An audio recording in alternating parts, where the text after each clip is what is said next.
Oui, mais l'entreprise a intérêt, bon, maintenant, de plus en plus, les entreprises ont envie d'avoir des personnes qui s'investissent, qui ne perdent pas leur temps dans des rapports émotionnels et dans des conflits. Mais monsieur Frézal, il y a une question qu'on peut, on peut vous rétorquer la chose. On peut vous dire, pourquoi l'entreprise fait-elle appel aux astrologues? Parce qu'après tout, ils savent ce qu'ils font. Oui, non, mais je vais vous répondre. Je ne vais pas essayer... C'est pas l'astrologue qui force l'entreprise à l'employer. Ah non, moi je sais que de mon côté, moi je propose, et puis si on me dit non, bah c'est non. Donc l'entreprise elle-même a les éléments.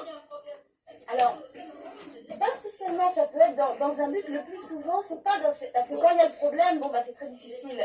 Mais non, c'est simplement dans un sens d'optimisation. Donc je voudrais vous poser une question, monsieur Frézal. Je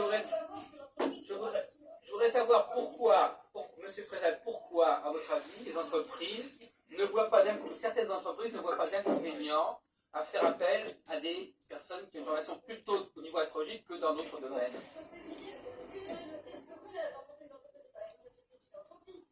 Mais elle veut un meilleur rendement, une meilleure efficacité. Il est certain que dans une entreprise où les gens sont bien Oui, donc faut avoir une action pour les Les entreprises sont-elles devenues folles, monsieur Frézal? Écoutez, moi je vais vous dire quelque chose. Bon, écoutez, moi je vais vous dire quelque chose. Bon, vous dites, s'il n'y avait pas de résultat, les entreprises ne feraient pas appel à des astrologues. Alors, ne parlons plus d'entreprise. Parlons d'économie. Dans l'expansion du mois d'octobre-novembre 88, il y a eu d'une part un classement des principales entreprises mondiales et d'autre part un classement de la France. On s'aperçoit que la France est en avant-dernière position dans le groupe des 6 nations les plus industrialisées, talonnée par l'Italie, devancée par l'Angleterre, dont on riait bien fort il y a 10 ans. Sur les 100 premières entreprises mondiales, vous en avez une cinquantaine qui sont américaines. Vous avez peu d'entreprises françaises représentées à l'étranger. Le déficit commercial de la France est un déficit record. En avril, 3 milliards de francs. En décembre 88, 4 milliards de francs. Le déficit commercial de la France pour 88 était tellement mauvais que cela faisait 8 ans qu'on n'avait pas connu un résultat aussi lamentable. Alors si vous trouvez que la France est en bonne place, si vous trouvez que les résultats économiques de la France sont bons, si vous trouvez que la place de la France dans le monde et les entreprises françaises, ça a une liaison directe, c'est peut-être, madame, parce que vous ne voyez pas la Ça veut dire que les entreprises françaises.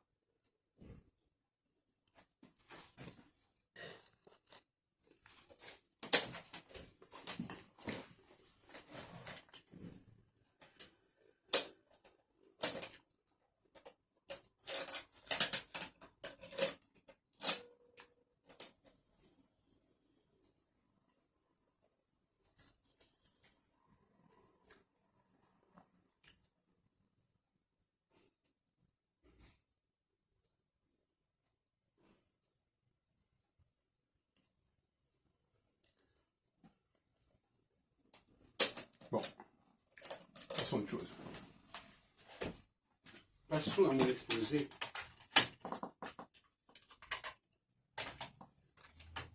Oh, d'un coup.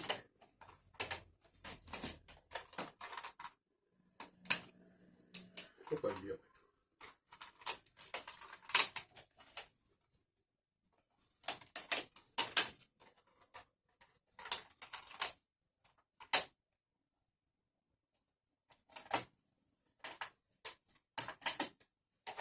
Curieux.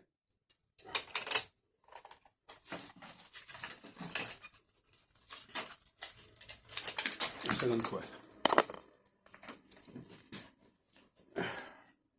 Sans quelle année, je ne sais même pas. 97.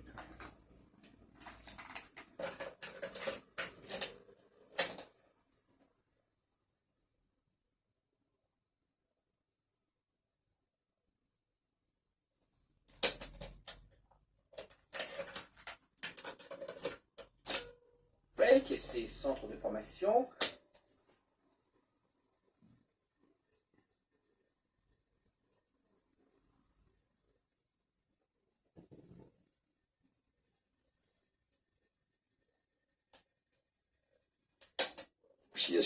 Les astrologues, les librairies, les conférences, le monde en tout cas de l'astrologie. Jacques Ammon est chercheur, il est l'auteur d'une thèse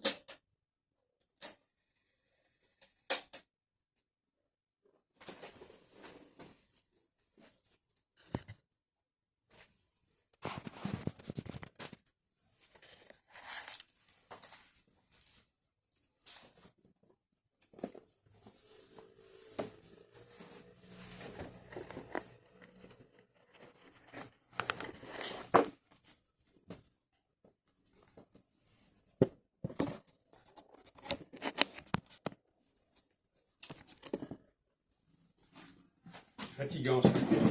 C'est un peu fatigant.